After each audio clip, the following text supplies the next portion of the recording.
Hello everyone, today we talk about how to fix the app of InShOt. We will go to settings,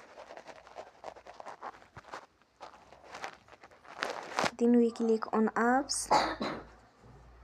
After that we search the app InShOt and we click. Then you will on for stop. After that we go to storage.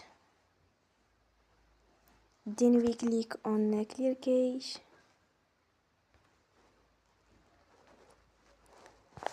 Here we go to Play Store and they will update your app.